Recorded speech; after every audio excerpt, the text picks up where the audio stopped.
What's going on, YouTube? Yes, it's been a minute since I uploaded a video, but I'm back, and just like the title says, iPhone 10 Pixel 2 XL. Is it worth to get either one of these, or maybe even both, in third quarter of 2018?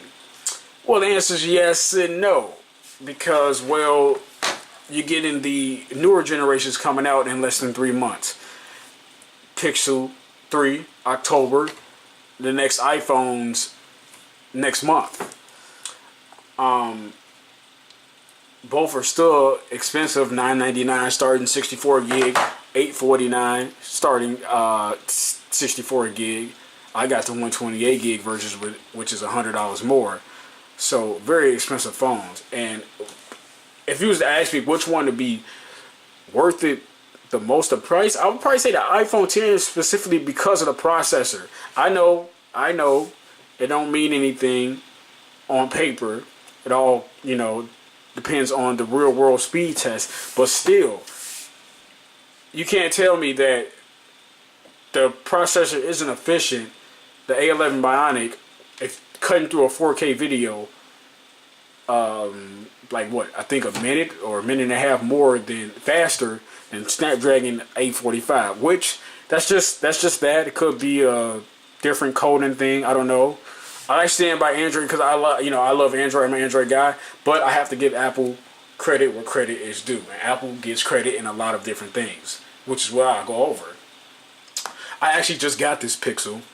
I returned it a couple times because, as you know, the display, the blue shift. Let me try to get up a white background. Let's see. Okay. You can't really see it, which is, this model I got is pretty good. You can't see the blue shift really, but the same goes with that for the iPhone. There is a blue shift. Not as bad or not as prominent as maybe you may say the Pixel, but I must say, compared to the last couple models or units I received of this, I don't know if Google finally secretly did it with LG, because I remember, let's just go back to last year. Got the phones, you're seeing all these reviews, people saying there's a bad color shift. Color shift isn't as bad. I think it was like a polarizer effect or something like that, I'm not sure. And you had dual colors, but the biggest thing, or one of the biggest things that stood out to me, was when people did the reviews or the screen calibrations of them, they were saying that it was lacking red maybe. So when I fire this up, what I like to do is I like to compare the phones, whatever phone I'm going to review, when it comes to look at or observe.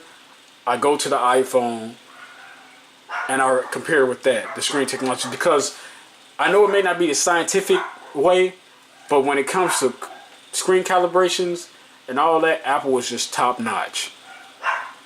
Apple is just great when it comes to screen color accuracy and all that. Even going back to the iPhone 6s I had, it's still better than a lot of screens, in my opinion, that have QHD display. That phone had 720p, and just watching content just looked better to me, because I don't like oversaturated colors. I just don't. It may be appealing. It's just, but you gotta sit there and watch that on a day-to-day basis. Is that something you're really gonna watch? Because when I'm watching TV and I'm looking at my phone is oversaturated, but you're looking at the TV and the colors of that is just natural, to me, more pleasing to look on the TV. That's what I expect from my phone. And if you're gonna have, this is another thing, but if you're going to have oversaturated colors, at least, offer different color modes, which I know that's what phone companies do, but they don't do it like Apple does, And that's one thing I like to applaud Apple for, is they took a Samsung product, the OLED, and they basically owned it. Despite what DisplayMate and all the other things they're saying about the Galaxy's over 100% color accuracies and stuff, when it comes to viewing the phones side by side, I always choose the iPhone's colors because it just looks natural, and Apple just does a great job with that. So what I did was, out of the box, I was actually looking at a Marcus Brownlee video he put out a couple hours ago on basically how the Pixel 2 has got slow. That's not a good sign, so hopefully I don't experience any of that, but what I like to do is I compare them side by side. So I went on his video, and right here you can see, pick the right time. Do 6 seconds.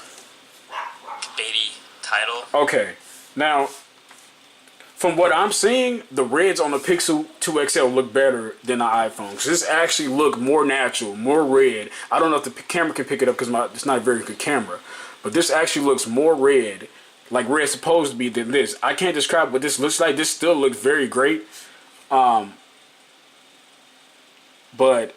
unless I don't know my colors, the reds on this one look a little bit more appealing, a little bit more natural than what the iPhone 10 display does. Overall, the iPhone 10 still has a great display. And then the skin tones look very similar. So therefore, I'm guessing that Google must have added, like how Samsung did with like the Note. I think it started with the Note 8. I'm not sure if it was the S8, but then they added something called the deep red technology. And you will notice like a red shift, and that kind of gives me like the idea, maybe like, because when I got this out the box, I was noticing like a red shift, which in my term is kind of good. No shift is good, but in my term, when I see the red shift, that just means that it's, you know, they added that extra red that they need to, because the Galaxy Note 8, and like I said, this isn't scientific, but based off of what I was seeing, the Galaxy Note 8, when I seen that deep redneck technology, I just noticed like the skin tones just look better than, and just content look better than what I've seen on the S8, the S7, S6, and so on. So when I seen that red shift on there today, I'm like, this actually looks pretty good. Let me compare it to the iPhone, and sure enough, comparing the two, the phones almost look identical. The white balance is just slightly different, but you wouldn't be able to notice. Like if I was using this phone and not using this iPhone, I'd be glad and happy just to use the phone and look at content, because they look almost identical. So that's another factor I look at when it comes to if the phone, you know, is going to be worth it to me. And obviously, a lot of people get the Pixel 2 XL. Why? Or the Pixel 2 because of the camera. That camera. And that's one reason why, like, I got it again, because like I gotta have an Android phone, an iPhone.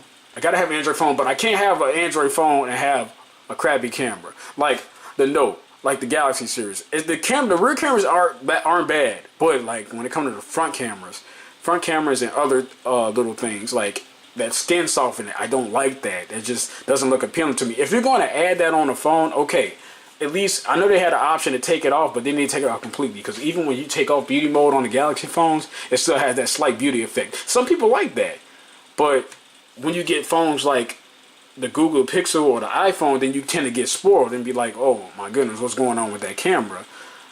What's wrong with that front camera or rear camera or something like that? And then the rear camera might oversaturate images on like the Galaxy products. But it's like these two right here are like the top two. So I want to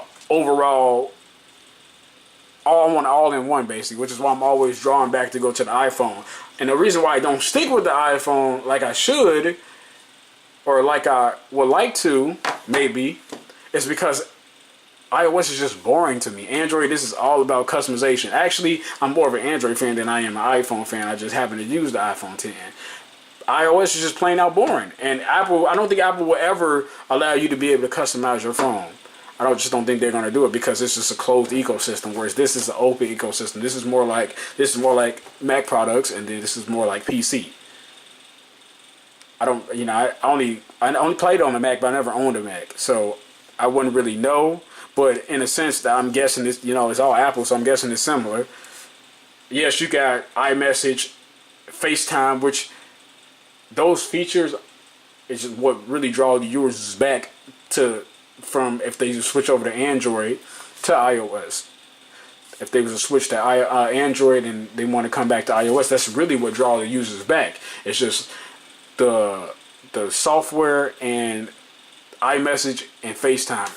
Android definitely needs to hop on that wagon. It needs some sort of iMessage. Yeah, I know you can download third-party apps, but why? Why would you want to? Android, you need to put that Google needs to put that, implement it into the software, our own dedicated FaceTime like thing, and work on something like iMessage. You know, if you're going to copy the competition's notch in the upcoming Pixel, then you need to copy what users really want, and that's the iMessage and FaceTime. You gotta make something similar. And then emojis on the iPhone look better. I don't really use emojis like that, but still, there's no doubt about it that the emojis look better on the iPhone than it does on the Android. So overall, if you was like between this and the iPhone 8 Plus, they both are great phones. It just more so comes down to your preference. The iPhone 8 Plus is obviously cheaper. It's an LCD. Personally, for me, I still love LCD because you don't get any burn in. Display more true to life colors easier. And yeah, so that's about it. And what else does LCD have to offer? That's all I can really think of at the moment. But you know, with the OLED, you get the deep blacks, the higher contrast ratio, and like I said earlier, Apple owned the OLED. They owned it by calibrating it to how it should be, natural. Like I said, Samsung, I know they got basic mode and all that, but it's still not quite like this, from what I observed. And then the Pixel, you got the dual front speakers, which is very nice. You got the content just blowing at you in your face. A lot of people like that. You got the fingerprint reader still. Fantastic camera. A nice build. Metal. There's no wireless charging. I personally don't really use wireless charging. No headphone jack, but there's no headphone jack on the iPhone. So they both are great phones. Are they expensive? Yes. They should be cheaper. But that's just the way it is now. And because these two companies can, in a sense, get away with it, it's going to be like that. So after looking at Marquez's Brownlee video about like how his Pixel 2 was slowing down, if you're torn between the two, and if you're like maybe an Android fan and want to switch over to iOS, maybe get the iOS, the iPhone 10, the iPhone 8, but I'm gonna be switching over to the Pixel 2 and testing this out and see how long I can, you know, this is something I can stay with without, you know, going back to iPhone. Hopefully I don't, because personally, like I said, I like Android better. All the customizations and just split screen, just everything. You know, I just like Android. Not everything, but just Android is just more convenient for me. So yeah, let me know what y'all think about, you know, either of the two devices or your favorite phone. Just let me know in the comments below. Let's get something started. Peace.